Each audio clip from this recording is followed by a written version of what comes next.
find certain people's obsession with Julius Malema silly.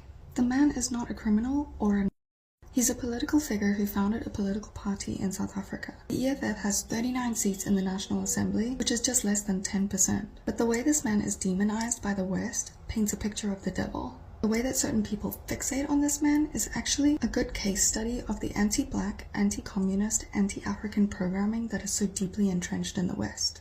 They would rather fuel hysteria over someone like Julius Malema when we have some of the worst human rights abuses currently being perpetrated by dangerous figures across the globe. From Satan Yahoo to the luminous orange knick-knack currently clogging up the White House with his weird sidekick Elon. The United States is run by racists, bigots, misogynists, and warhawks. Is Malema even on the same page as these clowns?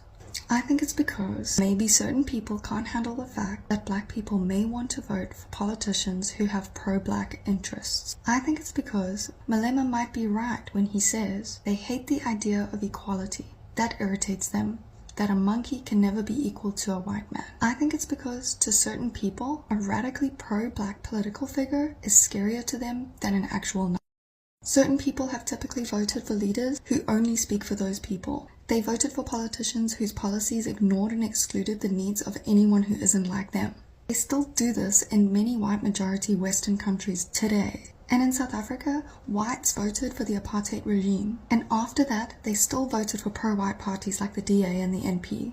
And now, after this past election, we have seen yet again how white people voted. So I understand Mr. Malema's place in South African politics. I respect the role he plays, and pleased that a party like the EFF has a voice. I don't think it's very radical to be a pro-black party in an African country, especially in a country where the majority of the population was left out of the conversation for so long. Unlike some places in the West, we have an actual democracy in South Africa.